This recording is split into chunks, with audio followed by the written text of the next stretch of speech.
So hello everyone, welcome to the class.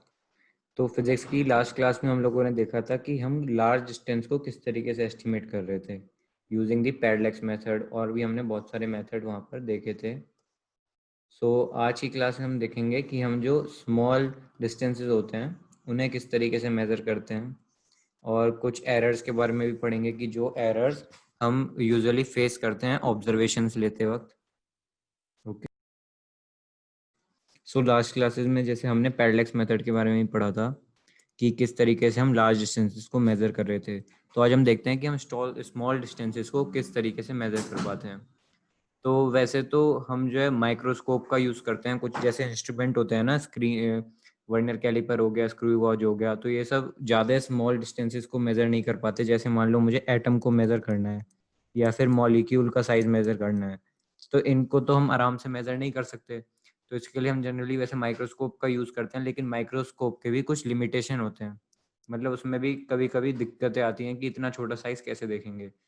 कुछ microscope होते हैं जो काफ़ी स्मॉल डिस्टेंसेस तक मेज़र कर सकते हैं, लेकिन माइक्रोस्कोप भी किस तरीके से काम करता है, जब भी कोई अपनी लाइट पड़ेगी माइक्रोस्कोप के लेंस के पास इस तरीके से, तभी उसके ऊपर कुछ ऑब्जेक्ट इस तरीके से रखा हुआ है, तभी हम उसे स्टडी कर पाएंगे, है ना। तो ये जो विजिबल लाइट जो हमें दिख रही है ना, ये जो सन की लाइट आ रही है, इसकी भी जो ये जो लाइट है ये कुछ वेव्स की फॉर्म में आती है, और इस वेव की जो रेंज होती है कुछ की इतनी रेंज तक की ये वेव लेंथ की लाइट आती है। तो इसकी जनरली जो वेवलेंथ होती है वो होती है 4000 एंगस्ट्रॉम से और 7000 एंगस्ट्रॉम तक इसकी वेवलेंथ होती है विजिबल लाइट की। तो इसलिए जो माइक्रोस्कोप होता है ना, वो भी एक एक समय पर आकर रुक जाता है, यानी कि इतने डिस्टेंस के बाद हम किसी ऑब्जेक्ट को मेजर नहीं कर पाएंगे माइक्रोस्कोप से भी। तो भाई फिर हम क्या यूज करेंगे? तो फिर एक चीज निकल कर आई थी, इलेक्ट्रॉन माइक्रोस्कोप। उसमें क्या हुआ था कि हम इलेक्ट्रॉन रे का यूज करते थे, क्योंकि इलेक्ट्रॉन जो रे वेव होती है ना, उसकी भी जो वेवलेंथ होती है वो 0.6 एंगस्ट्रॉम तक जा सकती है। यानी कि 0.6 एंगस्ट्रॉम तक का डिस्टेंस हम मेजर कर सकते हैं इलेक्ट्रॉन माइक्रोस्कोप से, है ना। लेकिन इसके बाद मान लो हमें मेजर करना है, तब हम क्या करेंगे? तब हम टनलिंग माइक्रोस्कोप का यूज करते हैं। तो टनलिंग माइक्रोस्कोप एक ऐसा इक्विपमेंट है अपने पास जिससे हम मतलब इससे भी कम 0.1 एंगस्ट्रॉम तक का डिस्टेंस आराम से मेजर कर सकते हैं इजीली। तो इस तरीके से हम स्मॉल डिस्टेंसेस का मेजर करते थे। फिर किस तरीके से करते थे? तो ये क्या हुआ कि हम एक ओलिक एसिड सॉल्यूशन होता है, उसको हमने वाटर के ऊपर डाला, तो उसके ऊपर कुछ एक वो लेयर फॉर्म कर लेता है। लेट्स से मेरा बीकर है, इसके ऊपर मैंने ये वाटर है, इसके ऊपर जब मैंने ओलिक एसिड डाला तो इस तरीके से लेयर फॉर्म कर लेगा ओलिक एसिड। तो लेट्स से कि कुछ मिलीमीटर्स की ये इसने लेयर फॉलो मतलब फॉर्म कर ली। फिर हम क्या करते हैं, इसकी कंसंट्रेशन निकाल लेते हैं इतने मेजर इतने इतने सॉल्यूशन में। तो लेट्स से मैंने जो वाटर था वो 20 सेंटीमीटर क्यूब यूज किया था, और ओलिक एसिड भी 20 सेंटीमीटर क्यूब डाला। तो इसकी जो कुछ कंसंट्रेशन आती है वो आती है 1/20 × 20 पर सेंटीमीटर क्यूब। मतलब इस तरीके से इसकी कंसंट्रेशन आ जाती है ओलिक एसिड के कंपैरिजन में। तो उस तरीके से भी हम स्मॉल डिस्टेंसेस का मेजर करते थे। मतलब जिसमें ज़्यादा डीप तो नहीं जाना, बस ये आपको जानकारी के लिए है कि माइक्रोस्कोप्स के थ्रू भी आराम से इतना डिस्टेंस मेजर हो जाता है, स्मॉल डिस्टेंस की अगर हम बात करें तो। ओके, इसे आप नोट डाउन कर सकते हैं। ये वैसे यहाँ पे लिखा भी हुआ है, for visible light the range of wavelength is from about 4000 angstrom to 7000 angstrom. ये जो ए नॉट लिखा है ऊपर, इसे एंगस्ट्रॉम कहते हैं। अब हम पढ़ लेते हैं यहाँ पे रेंज ऑफ लेंथ्स के बारे में। तो जब हम यूनिवर्स को देखते हैं एक तरीके से, तो उसमें डिफरेंट डिफरेंट टाइप्स के ऑब्जेक्ट्स हैं। एक न्यूक्लियस जितना ऑब्जेक्ट भी है, और एक बहुत बड़े ऑब्जेक्ट्स भी हैं जैसे एरोप्लेन हो गया, या फिर और भी बहुत बड़े बड़े ऑब्जेक्ट्स हैं हमारे पास। तो उन सबको जब हम मेज़र करते हैं तो हम जो है बहुत बड़ी क्वांटिटी से लेके बहुत छोटी क्वांटिटीज तक डील कर रहे हैं। यानी कि बहुत लार्ज डिस्टेंसेस से लेके बहुत स्मॉल डिस्टेंसेस तक वेरी करते हैं जितने भी ऑब्जेक्ट्स हैं, तो उनको मेज़र करना मुश्किल हो जाता है। तो इसलिए हम क्या करते हैं कि इतनी बड़ी वैल्यूज़ को हम छोटे में कन्वर्ट कर लेते हैं, जैसे कि लास्ट क्लास में भी हमने देखा था। तो यहाँ पे कुछ मेजरमेंट की यूनिट्स लिखी हुई हैं, इनका हम यूज़ करते हैं कि जैसे 1 फर्मी होता है मेरे पास 10⁻⁻15 मीटर के बराबर। जो अभी हमने एंगस्ट्रॉम देखा था वो होता है 10⁻10 मीटर के बराबर। इसी तरीके से एक यूनिट निकल कर आती है एस्ट्रोनॉमिकल यूनिट। तो एस्ट्रोनॉमिकल यूनिट क्या होता है, एवरेज डिस्टेंस होता है सन और अर्थ के बीच में, तो वो आता है अप्रोक्सीमेटली इतना। तो हम इसके पर्सपेक्टिव में भी कुछ डिस्टेंसेस का निकाल लेते हैं कि इतने एस्ट्रोनॉमिकल यूनिट डिस्टेंस है। अब लेट से मुझे सन से नेपट्यून तक का डिस्टेंस निकालना है, तो अगर मैं इस तरीके से लिख दूंगा 1 × 10⁻23 कुछ इस तरीके, तो वो बहुत बड़ा ही याद भी नहीं हो सकता। लेकिन अगर मैं उसे एस्ट्रोनॉमिकल यूनिट की टर्म्स में लिख दूंगा कि भाई 11 एस्ट्रोनॉमिकल यूनिट्स डिस्टेंस है लेट से, तो वो इजीली रिमेंबर्ड भी हमारे लिए करना आसान होगा। और एस्ट्रोनॉमिकल यूनिट को हम आराम से मीटर में कन्वर्ट कर सकते हैं, वो आता है 1.496 × 10⁻11 मीटर। इसी तरीके से एक लाइट ईयर होता है, ये डिस्टेंस होता है कि जो लाइट डिस्टेंस ट्रेवल करेगी एक साल में। तो लाइट की स्पीड आप लोग सब लोगों को पता है 3 × 10⁸ मीटर पर सेकंड होती है। तो अगर अब मैं देखूँ ये एक साल में कितना डिस्टेंस ट्रेवल करेगी 1 ईयर में, अगर कोई आप खुद सोचो इतनी स्पीड से कोई ऑब्जेक्ट जा रहा है तो एक साल में तो काफी लंबा डिस्टेंस ट्रेवल करेगा। तो वो जो डिस्टेंस आता है ना, वो आता है ये 9.46 × 10⁻15 मीटर। इसी तरीके से मेरे पास एक यूनिट आती है पार्सेक की। तो पार्सेक क्या होता है, एवरेज, अगर मेरे पास ये अर्थ है इस तरीके से और ये पॉइंट है ओ, तो यहाँ से यहाँ तक कुछ रेडियस भी होगा अर्थ का। तो अगर मैं इस रेडियस को 1 डिग्री घुमाऊं, मतलब मैं बस 1 डिग्री चलाऊं ऐसे, लेट से 1 डिग्री एंगल है, तो जितना ये आर्क का डिस्टेंस होगा ना, उतना होता है एक पार्सेक। ये अगर 1 डिग्री मैंने इसको घुमाया इस तरीके से, ये आर्क को मैं यहाँ पे पहुंच गया 1 डिग्री घुमाने के बाद, तो 1 डिग्री के बाद जितना ये आर्क का डिस्टेंस है ना, लेट से एल है, तो जितना एल होता है वो होता है एक पार्सेक। तो एल की वैल्यू आती है मेरे पास 3.08 × 10⁻16 मीटर। ओके, सो ये यहाँ पे कुछ यूनिट्स थी, इनको आप नोट डाउन कर सकते हैं, वैसे एनसीईआरटी में भी मिल जाएंगी वैसे आपको। तो 10⁻15, 10⁻−10, 1.496 × 10⁻11, ये भी हो गया। और ये लाइट की स्पीड यहाँ पे लिखी हुई है। नीचे इस फिगर में भी वैसे काफ़ी चीज़ें शो कर रखी हैं, जैसे कि साइज ऑफ प्रोटॉन कितना होता है, वो होता है 10⁻−15 metre. Size of atomic nucleus होता है 10⁻14 मीटर। हाइड्रोजन एटम का साइज, तो ये सब आपको याद नहीं रखना है, ये बेसिकली बस आइडिया देने के लिए है कि इतना होता है। अब distance to the boundary of observable universe, यानी कि जो यूनिवर्स हम ऑब्जर्व कर सकते हैं ना आपस में, दो यूनिवर्स के बीच का डिस्टेंस है। एंड्रोमेडा गैलेक्सी जो अपने सबसे पास गैलेक्सी है, उससे हमारी डिस्टेंस है ये। साइज ऑफ आवर गैलेक्सी इतना है। Distance of Pluto from sun इस तरीके से, distance of sun from earth, distance of moon from earth. तो इस तरीके से हमारे पास डिस्टेंस गिवन है, रेडियस गिवन है यहाँ पे। तो ये आपको बस एक आइडिया देने के लिए कि इतनी ज़्यादा अमाउंट में चीज़ें हैं। थिकनेस ऑफ पेपर 10⁻⁻4 मीटर होती है। तो ये बस बेसिकली एक आइडिया है, आप चाहो तो इसका स्क्रीनशॉट ले लो, वरना कोई ज़रूरत तो है नहीं।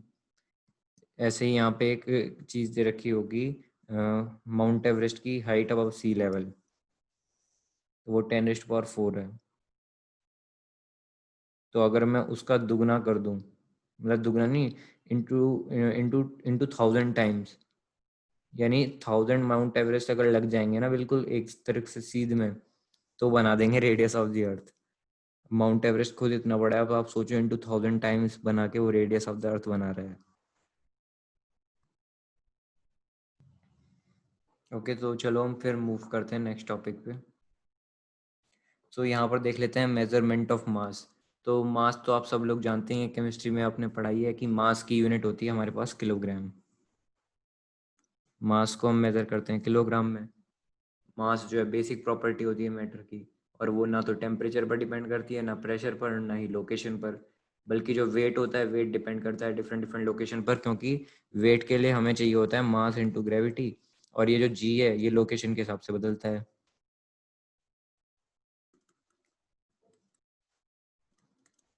और ये है अपने पास वेट, और ये है अपने पास मास,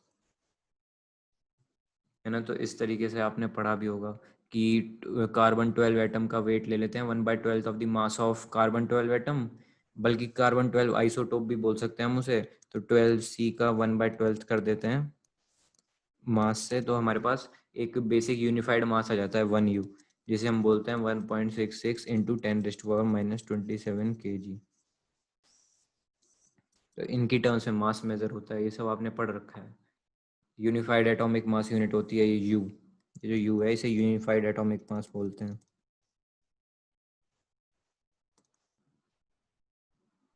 अब देख लेते हैं कुछ रेंज ऑफ मासेस केजी में। इलेक्ट्रॉन का वेट लगभग लगभग 10⁻⁻30 हो गया। एक मिनट में हाईलाइटर ले लेता हूँ। यस, तो 10⁻⁻30 हो गया ये। 10⁻27 वेट हो गया प्रोटॉन का। केजी में बता रहे हैं हम, केजी में। यूरेनियम एटम का इतना होता है। रेड ब्लड सेल का इतना, डस्ट पार्टिकल, रेन ड्रॉप का इतना, मॉस्किटो का इतना होता है, ग्रेप्स का वेट इतना होता है एक ग्रेप का। ह्यूमन का वेट 10⁻²00 kg अप्रॉक्सीमेट। ऑटोमोबाइल्स का वेट 10⁻3। जो एयरक्राफ्ट था बना था ना बोइंग 747, उसका वेट इतना है। मून का वेट, अर्थ का वेट, सन का वेट, गैलेक्सी का वेट, और अपनी जो ऑब्जर्वेबल गैलेक्सी है उसका वेट, ये है। इस तरीके से वेट्स के भी बीच में यहाँ पे रेंज गिवन है, कंपैरिजन हमें दे रखा है। तो ये भी याद करने की जरूरत नहीं है, ये चीज़ें जनरली गिवन रहती हैं। ठीक है, बढ़ते हैं हम नेक्स्ट मेजरमेंट ऑफ टाइम में। तो टाइम का मेजरमेंट तो सबको पता है, हम घड़ी देख कर करते हैं। लेकिन वो जो घड़ी है ना, उसको भी जब हम बनाते हैं तो हम वो देखते हैं कि ये जो है कहाँ पे इसकी एक्यूरेसी मेंटेन्ड है। अब ऐसा थोड़ा ना है कि घड़ी कोई भी बना देगा, तो ऐसे तो सबके डिफरेंट डिफरेंट टाइम्स हो जाएंगे। तो एक कॉमन टाइम होता है ना जिससे हम मैच करते हैं। तो वो जो मेन घड़ी है जिससे हम मैच करते हैं वो कहाँ रखी हुई है, या फिर वो किस चीज़ की बनी हुई है। तो जो मेन घड़ी है उसे हम सीजियम क्लॉक भी बोलते हैं, और उसे एटॉमिक क्लॉक भी बोला जाता है। तो वैसे म्यूजियम में रखी हुई है वो, बिल्कुल स्टोर करके, बिल्कुल उसे ऐसा टेम्परेचर मेंटेन किया हुआ है ताकि वो 1 सेकंड का भी उसमें वो ना आए, एरर। या फिर एटॉमिक क्लॉक भी हम उसे बोल देते हैं। तो इस तरीके से हम टाइम का मेजरमेंट कर लेते हैं। पहले सनडायल क्लॉक्स होती थी, आपको याद होगा तो। सैंड क्लॉक होती थी कि रेत वाली घड़ी को उल्टा कर दो तो उस तरीके से मेजरमेंट ऑफ टाइम हो रहा था। लेकिन अब जो है बिल्कुल मॉडर्न क्लॉक्स आ गई हैं, digital clocks, analogue clocks. Indian standard time है अपना कोलकाता में जो फिक्स है, कोलकाता के हिसाब से चलता है। जो ग्रीनविच मेरिडियन टाइम है उसमें 5.5 घंटे ऐड कर दो तो इंडिया का टाइम आ जाता है। इस तरीके से है। और अगर ग्रीनविच मेरिडियन टाइम से 5.5 घंटे हटा दो तो अमेरिका का टाइम आ जाता है। तो इस तरीके से हम टाइम मेजर करते हैं। तो मान लो कि जैसे हम टाइम का किसी का मेजर कर रहे हैं, तो वहाँ पे कुछ हो सकता है गड़बड़ हो जाए। लेट से टाइम था 3 सेकंड, लेकिन अपना आ रहा है 2.97 सेकंड, है ना। या फिर टाइम था मान लो 101 सेकंड और अपना आ गया 101.67 सेकंड, कुछ ऐसे। तो जो 0.67 सेकंड है ना, ये अभी के लिए तो कुछ नहीं है। लेकिन जब इन्हें घंटों में कन्वर्ट करेंगे, जब इन्हें दिनों में कन्वर्ट करेंगे, तब ये काफ़ी डिफरेंस ला देते हैं। अब जैसे आपने सुना होगा जो लीप ईयर है वो कैसे आता है। तो ऑब्वियसली जो अर्थ होती है अपनी, वो जब कंप्लीट करती है ना डे, तो 24 आवर्स एंड 6 मिनट्स में करती है कंप्लीट। तो ये जो 6 मिनट्स है ना, ये बनते बनते बनते बनते 1 साल में हमें एक दिन दे देते हैं, 1 डे।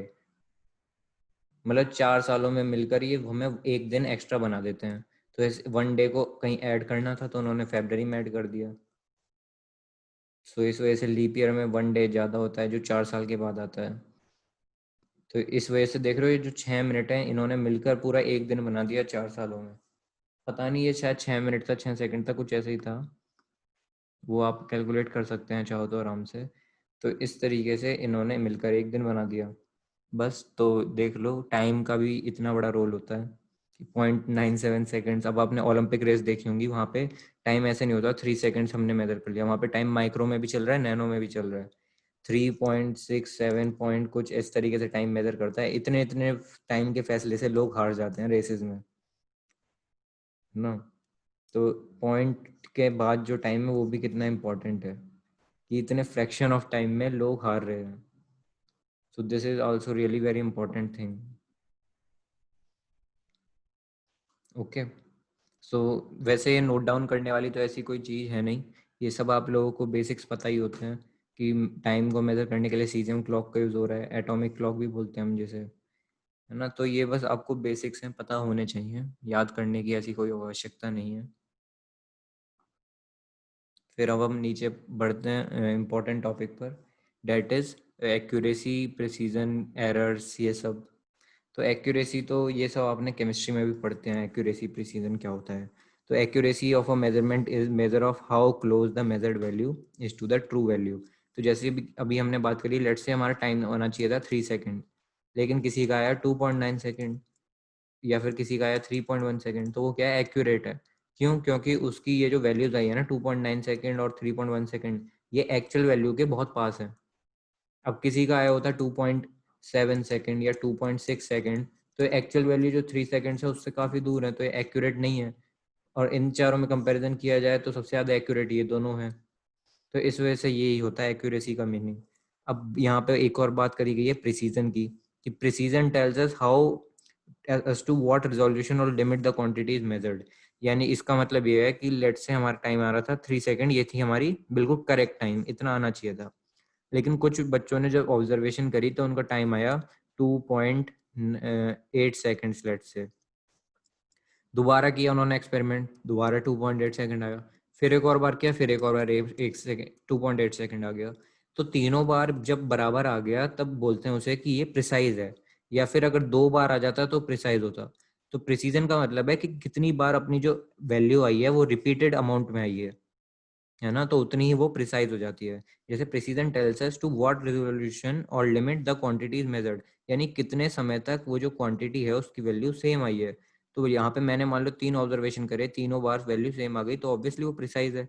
लेकिन अगर किसी ने पहली ऑब्जर्वेशन करी और वो आ गई 2.9 सेकेंड, दूसरी ऑब्जर्वेशन करी है वो आ गई 2.8 सेकेंड, तीसरी ऑब्जर्वेशन करी है वो आ गई 2.91 सेकेंड, तो इन तीनों में से कोई भी चीज प्रिसाइज नहीं है। लेकिन देखा जाए तो 2.91 एक्यूरेट है सबसे ज्यादा, क्योंकि 2.91 3 सेकंड के बहुत ज्यादा करीब है। सो this is the difference between accuracy and precision. Okay. अब ये जितना भी डिफरेंस बन रहा है ना एक्यूरेसी और प्रिसीजन में, मान लो एक्यूरेट टाइम तक तो था अपना 3 सेकंड, लेकिन किसी का आया 2.91 सेकंड, तो इन दोनों के बीच में जो गैप आया है ये 0.09 सेकंड का जो इनके बीच में गैप है, अब आप इसे माइनस करोगे 3 - 2.91 तो कुछ आएगी ना एरर, तो उसे ही हम बोलते हैं एरर। यानी कि कितना गलती हुई हमारी जब हमने वैल्यू को मेजर किया ऑब्जर्वेशन से, कैलकुलेशन से, या फिर एक्सपेरिमेंट से। ठीक है, तो उस चीज को हम मेजर करते हैं और उसी को हम बोल देते हैं एरर। एरर भी बहुत सारे टाइप्स के होते हैं, वो भी अभी हम देखेंगे कितने टाइप्स के होते हैं, क्या होता है एरर। ठीक है, आप पहले इस चीज को नोट डाउन कर लो बढ़िया से। और यहाँ पे कोई डाउट हो तो पूछ भी लो, ऐसी कोई दिक्कत नहीं है। या तो चैट बॉक्स में टाइप कर दो, किसी का कुछ नेटवर्क एरर है, बोल नहीं पा रहे, कहीं ऐसी जगह पे हैं, तो टाइप भी कर दो, कोई दिक्कत नहीं। सबसे पहले आते हैं अपने पास सिस्टमेटिक एरर। अब ये सिस्टमेटिक एरर है क्या, और हमें आखिरकार जरूरत क्या पड़ी इतने सारे एरर डिफाइन करने की, है ना, तो ये भी तो बात है। तो सिस्टमेटिक एरर वो होते हैं कि वो एरर या तो पॉजिटिव होंगे या वो नेगेटिव होंगे। यानी कि अगर मेरा टाइम था 3 सेकेंड्स, मेरा बार बार टाइम आ रहा था 2.91, 2.8, 2.7, ठीक है, तो यहाँ पे कितना एरर है, मैं कितना पीछे हूँ, मैं नेगेटिव में पीछे हूँ, माइनस का 0.09 सेकेंड में पीछे हूँ यहाँ पे। यहाँ इस वाले केस में माइनस का 0.2 सेकेंड पीछे हूँ, इस वाले केस में माइनस का 0.3 सेकेंड पीछे हूँ। तो तीनों बार मेरा जो है नेगेटिव आ रहा है, तो वो होता है सिस्टमेटिक एरर। कि या तो एरर आए सारे नेगेटिव में, या फिर सारे एरर आए पॉजिटिव में, बस एक डायरेक्शन में आने चाहिए, वही होता है मेरा सिस्टमेटिक एरर। अब सिस्टमेटिक एरर भी 3 टाइप के होते हैं। पहला है इसमें इंस्ट्रूमेंटल एरर। इंस्ट्रूमेंटल एरर का मतलब है कि आप जिस इंस्ट्रूमेंट से मेजर कर रहे हैं कुछ भी चीज, उस इंस्ट्रूमेंट में कोई प्रॉब्लम है ना, या वो जो इंस्ट्रूमेंट है वो उसका डिजाइन सही नहीं है, वो इम्परफेक्टली डिजाइन है, या फिर उस वो जो कैलिब्रेशन है उसकी वो गलत है। अभी कैलिब्रेशन क्या होती है?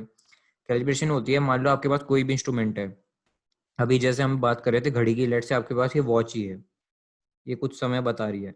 तो अब हम कैसे पता लगाएंगे कि ये घड़ी सही समय बता रही है? हमारे पास कुछ ऐसा घड़ी होनी चाहिए ना साथ में जो सही समय बता रही हो, है ना, और जो है उससे हम देख के पता लगा सके कि हाँ भाई इस घड़ी का टाइम सही है। तो वो ये जो घड़ी है ओरिजिनल, जिससे हम चेक कर रहे हैं टाइम, तो वो होती है अपनी एक्चुअल, जिससे हम जितनी भी चीजें वो कैलिब्रेट करते हैं। यानी कि अगर मेरे पास ये ओरिजिनल घड़ी है और मेरे पास बाकी सारी दुकानों पर घड़ी हैं, तो मैं इस घड़ी की हेल्प से इस घड़ी की हेल्प से मैं जितनी भी बाकी घड़ी है ना अदर, जैसे ये हो गई ये हो गई, तो इस घड़ी की हेल्प से मैं बाकी घड़ियों का टाइम सेट करता हूँ। तो इसलिए इसका मतलब होता है कि मैं कैलिब्रेशन कर रहा हूँ। अब लेट्स से कि मेरे पास थर्मोमीटर है। अब थर्मामीटर ऐसा थोड़ी ना है कि सारे के सारे थर्मामीटर अपने आप 98.6 पे जाके टकराएंगे जब हम सही होते हैं। ऐसा नहीं होता, उन्हें डिजाइन ऐसा दिया जाता है कि वो 98.6 पे जाके टकराएं जब हम सही हैं। तो वो चीज कहाँ से मेजर करी जाएगी? वो ऑब्वियसली कोई ऐसा परफेक्ट डिजाइन होगा जहाँ से हम सब चीजें देख रहे हैं, तो वो होता है ओरिजिनल। तो जैसे कि अभी हमने देखा कि टाइम को मेजर करने के लिए सीजियम क्लॉक और एटॉमिक क्लॉक हैं, तो ये दोनों ऐसी क्लॉक हैं कि इन दोनों क्लॉक्स में जो एरर है ना वो बहुत कम होता है। इस वजह से उन्हें हम ओरिजिनल क्लॉक्स बोलते हैं, और उन्हीं से हम जो बाकी सब घड़ियों का दुनिया में जितनी भी घड़ी हैं उन सबका टाइम सही करते हैं या फिर टाइम उस हिसाब से लगाते हैं।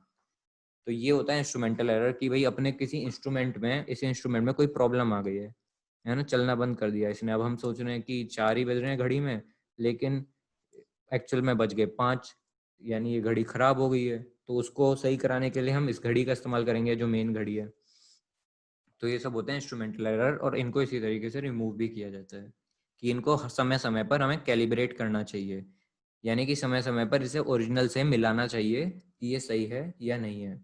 Sir why is it called atomic clock? अब पता नहीं यार, ये तो मुझे एटॉमिक क्लॉक क्यों कहते हैं, उन्होंने नाम दे दिया, अब दे दिया, अब क्या कर सकते हैं उसमें,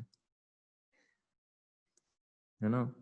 तो ऐसी कोई दिक्कत वाली बात नहीं है। एटॉमिक क्लॉक क्यों कहते हैं ये तो मुझे भी नहीं पता, एटॉमिक क्लॉक क्यों कहते हैं, कहते होंगे, मैंने कभी कोशिश नहीं करी पढ़ने की, कभी जरूरत नहीं पड़ी एक्चुअली में इस चीज़ की, ना आपको पढ़ने वाली कभी। वैसे मैंने जब थोड़ा बहुत पढ़ा था तो उसे एटॉमिक क्लॉक इसलिए कहते हैं क्योंकि उसके अंदर जो इंस्ट्रूमेंट मेजर्स है ना, उनके अंदर जो एरर्स है वो बिल्कुल जितना एटम का एक डिस्टेंस होता है ना उसके बराबर भी एरर नहीं आता उसमें। यानी कि एक एटम का हमने जब साइज मेजर किया था तो वो आया था कुछ बहुत छोटा था, वो साइज 10 माइनस कुछ कुछ में था, -15 या -16 में था वो साइज।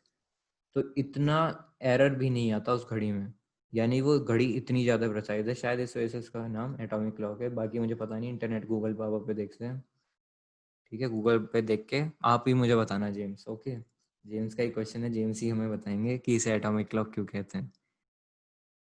सो नेक्स्ट एरर पे हम बढ़ते हैं। So next error is imperfection in experimental technique और प्रोसीजर। ठीक है, इसका मतलब क्या है? अब मान लो घड़ी हमें देखनी थी इस डायरेक्शन से, लेकिन हम देख रहे लगे उल्टा उसे इस डायरेक्शन से, तो यानी अपने प्रोसीजर में कुछ मिस्टेक है, हम गलत एक्सपेरिमेंट यूज कर रहे हैं उसके ऊपर। हमें इस डायरेक्शन से देखनी थी, हम देख रहे उस डायरेक्शन से, तो ऑब्वियसली समय गलत ही बताएंगे हम। अब 6 तो बज नहीं रहे कि दोनों डायरेक्शन से हमें समय 6 ही दिखेगा। तो इसलिए यही होता है experimental technique, experimental error. Okay, तो जेम्स ने तुरंत गूगल से ढूंढकर हमें बता भी दिया है। An extremely accurate type of clock which is regulated by the vibrations of an atomic or molecular system such as cesium और अमोनिया। ओके, तो इसे सीजियम क्लॉक भी इसलिए बोलते हैं। तो ठीक है, तो अभी हम बात कर रहे थे कि ये इम्परफेक्शन क्यों आ रहे हैं, तो वो हमने डिस्कस किया कि अब घड़ी जिस दिशा में देखनी चाहिए उस दिशा में अगर कोई नहीं देखेगा तो ऑब्वियसली एक्सपेरिमेंटल एरर आएगा ही, उसे ही हम बोलते हैं एक्सपेरिमेंटल एरर, जो ह्यूमन बॉडी से हो सकते हैं। अब मान लो आपने मान लो जब थर्मामीटर से टेम्परेचर मेजर करते हो तो बहुत सारे लोगों की आदत होती है वो उसे आर्म पिट के अंदर लगाते हैं, आर्म पिट यानी बगल में लगा लिया जैसे थर्मामीटर को, ताकि हमें टेम्परेचर पता लग जाए। लेकिन एक्चुअल में जो बॉडी का टेम्परेचर है ना वो कभी उस तरीके से पता लगाया ही नहीं जा सकता, क्योंकि जो आर्मपिट से जो हम टेम्परेचर मेजर कर रहे हैं वो हमेशा कम आएगा जो एक्चुअल वैल्यू होती है। अब तो खैर डिजिटल थर्मामीटर्स आ गए कि उस पर बस अपना थंब टच करो और वो 10-20 सेकंड में अपना टेम्परेचर हमें बता देगा। लेकिन अब तो और भी ज्यादा डिजिटल थर्मामीटर्स आ गए। अब जैसे आपने देखा होगा कि कोविड-19 की जो चेकिंग चल रही है वो कैसे चल रही है, वो क्या करते हैं, वो एक लाइट लेते हैं, लेजर लाइट सी होती है, वो आंखों पर उसे फेंकते हैं, है ना, तो वो करीब 2-3 सेकंड में ही बता देती है टेम्परेचर क्या है बॉडी का। यानी कि बिना टच करे ही बॉडी का हम टेम्परेचर पता लगा पा रहे हैं। तो इस तरीके के भी इक्विपमेंट्स मार्केट में आ गए हैं, है ना। तो जैसे टेम्परेचर, ह्यूमिडिटी, वेलोसिटी अगर हमें मेजर करनी है तो इसके लिए भी अब काफ़ी ज़्यादा आधुनिक उपकरण अपने पास मतलब उपलब्ध हैं मार्केट में, तो उनका यूज होता है ताकि एरर कम से कम आए इस तरीके से। तीसरा है पर्सनल एरर, मान लो भाई हमसे ही गलती हो गई, हम ह्यूमन है, ऐसा तो रोबोट तो है नहीं, तो ऑब्वियसली एरर होंगे ह्यूमन से ही। मान लो कि हमने देखना था, मान इस तरीके से था, जब हम डायल देख रहे थे तो वो था 12 के बीच में और 13 के बीच में, इस तरीके से था। तो अब हमें दिख नहीं रहा है। अब मान लो मैं इधर से देख रहा हूँ, इधर मेरी आई है, ठीक है, तो मैं इधर से देखूंगा तो मुझे लगेगा 12 से 13 के बीच में। जब मैं इधर से देख रहा हूँ, मान लो यहाँ मेरी आई है, तो इधर से मैं देखूंगा तो मुझे लगेगा 11, और मतलब इधर ही है कहीं, इधर वाली साइड। तो और लेकिन अगर मैं सेंटर से देखूंगा बिल्कुल, तब मुझे एक्यूरेट दिखेगा। तो हमारे देखने के तरीके से भी वो पर्सनल एरर आ सकते हैं, है ना। मान लो हम कुछ केयरलेसनेस कर गए, ऑब्जर्वेशन लेते वक्त हमने ध्यान नहीं दिया, प्रॉपर प्रिकॉशंस नहीं लिए, तब भी कुछ गड़बड़ हो सकती है। आपने जैसे पिछली बार मैंने आपको बताया था पैरलैक्स मेथड, आपको याद हो तो, कि अगर आपका ये पेंसिल है इधर रखी हुई, तो पेंसिल अगर आप लेफ्ट आई को क्लोज, आप ऐसे देख रहे हैं पेंसिल को, ये आपकी आईज हो गई, ठीक है। तो अगर आप इस वाली आंख को बंद करके देखते हैं तो पेंसिल कुछ इस तरीके से दिखती है इधर वाली साइड। और अगर आप इस वाली आंख को बंद करके देखेंगे और इस वाली को खुल के देखेंगे तो पेंसिल कुछ इधर दिखती है। तो ये जो एरर, जो डिस्टेंस आया है, इसे बोलते हैं पैरेलैक्स एरर। ये भी ह्यूमन एरर के कारण ही बनता है। तो इस तरीके से ये एरर्स होते हैं। ये एरर्स मैं समझा रहा हूँ, आपके जो बोर्ड एग्जाम्स होते हैं तो उसमें लिखने के लिए आ जाता है ये कि एरर्स क्या हैं, कि क्यों होते हैं भाई। तो उसमें बड़ा लंबा चौड़ा पैराग्राफ लिखना होता है, सारे errors, random error, limited errors, systematic errors सब बताने होते हैं, उसमें भर देना है पूरा अच्छे से नोटबुक को। तो ठीक है, तो हम नेक्स्ट आते हैं रैंडम एरर्स पे, कि व्हाट आर रैंडम एरर्स। तो रैंडम एरर जैसे कि हमने सिस्टमेटिक एरर्स पढ़े कि या तो भाई वो पॉजिटिव ही होंगे या फिर वो नेगेटिव ही होंगे। लेकिन जो रैंडम एरर्स होते हैं उन पे ऐसी कोई कंडीशन नहीं होती, वो इरेगुलरली कुछ भी हो सकते हैं, हम कुछ एक्सपेक्ट नहीं कर सकते कि एरर कैसा आएगा, वो रैंडमली आते हैं। या तो पॉजिटिव होंगे या नेगेटिव होंगे, वो साइन साइज किसी चीज पर डिपेंड नहीं करते। ठीक है, तो वो रैंडम और अनप्रिडिक्टेबल फ्लक्चुएशन से, एक्सपेरिमेंटल कंडीशन से, कि मान लो भाई टेम्परेचर ज़्यादा हो गया, हमें मेजर करना था टेम्परेचर 25 डिग्री सेल्सियस पे, लेकिन टेम्परेचर हो गया 25.5 डिग्री सेल्सियस। तो कुछ रैंडम एरर हुआ कि जिसकी वजह से टेम्परेचर इंक्रीज हो गया। अब मान लो मैं रिएक्शन कर रहा हूँ, रिएक्शन करने में मैं हीट प्रोवाइड कर रहा हूँ, यहाँ पे मेरा बर्नर लगा हुआ है, ये मेरा फ्लास्क हो गया, कोनिकल फ्लास्क। अब मैंने यहाँ पे बर्नर पे इस बीकर में वाटर भरा था, उसको हीट देनी शुरू करी। अब लेट से मुझे हीट देनी थी 50 डिग्री सेल्सियस पे, लेकिन हो गई 51 डिग्री सेल्सियस। कुछ बर्नर में कुछ हो सकता है प्रॉब्लम आ गई हो, कि शो तो वो कर रहा था 50 डिग्री सेल्सियस, लेकिन इंटरनली वो हीट दे रहा था 51 डिग्री सेल्सियस पे।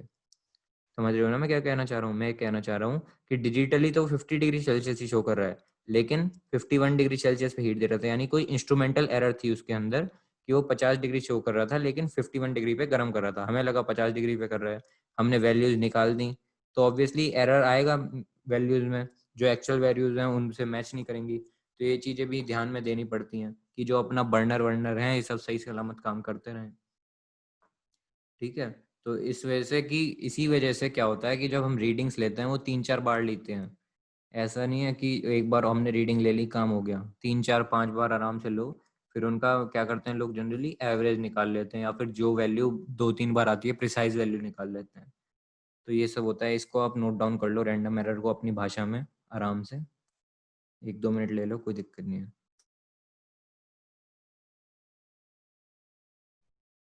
तो चलो हम बात कर रहे थे लीस्ट काउंट एरर की।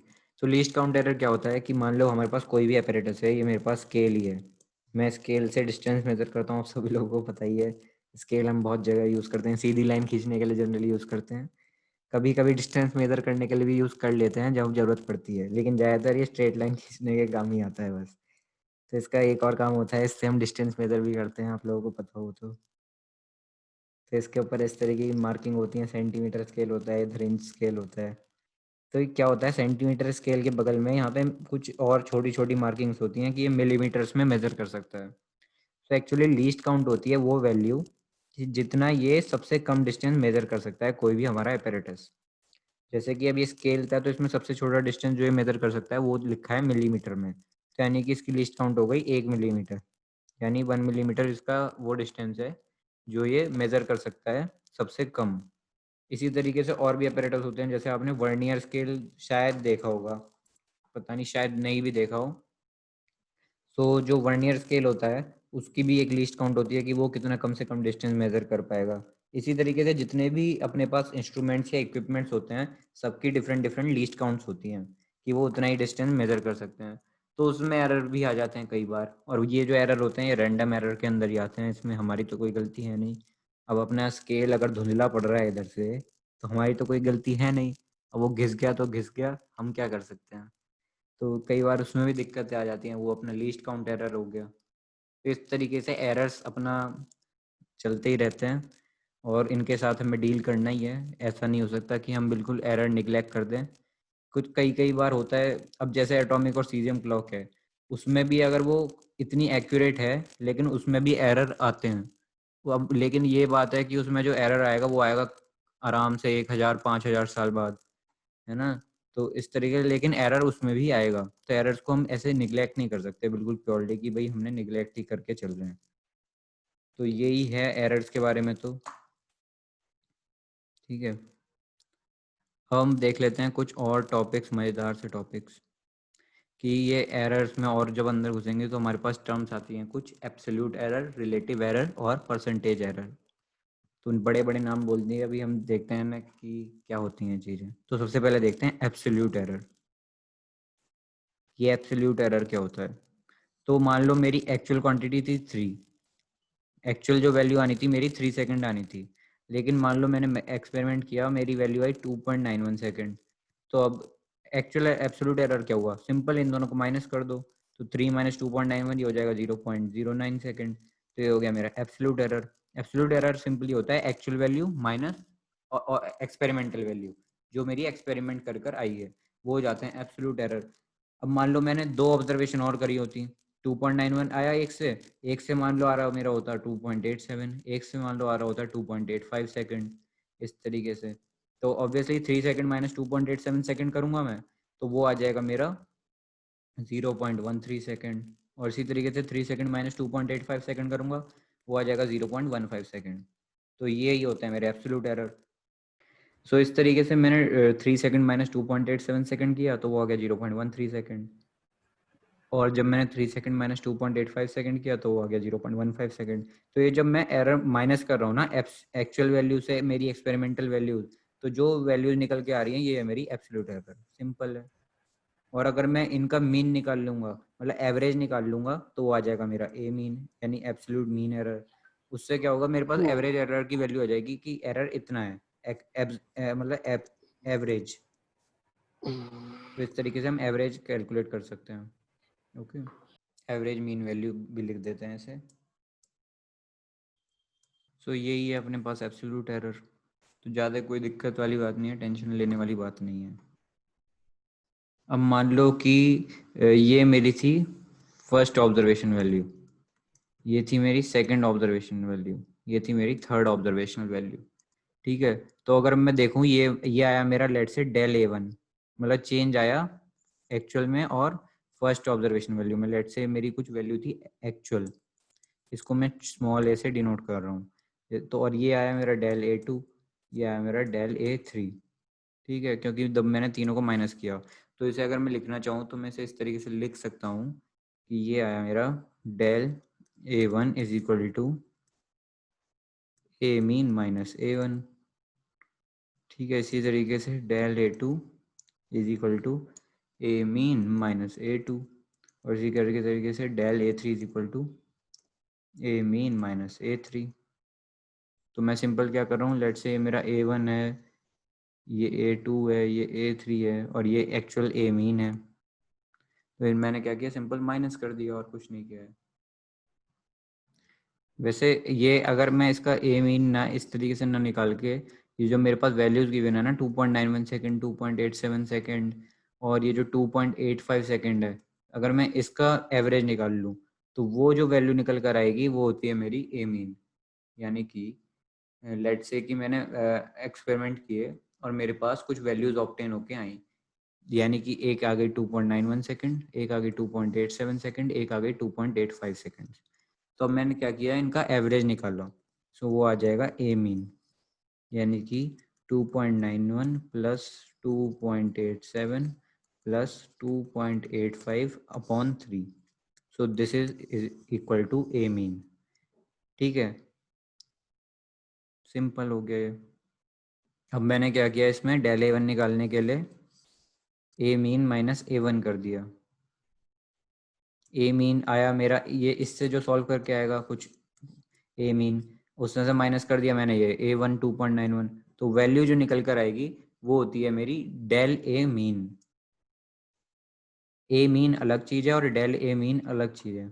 ओके, तो यहाँ से फिर जो चीज निकल कर आएगी वो आएगी डेल ए मीन, जब मैं ये जो डेल ए वन आया, डेल ए टू जो आएगा, इन सब का मॉड ले लूंगा मैं, मतलब पॉजिटिव वैल्यू ही कंसिडर करूंगा, इनकी नेगेटिव वैल्यू नहीं लेने का।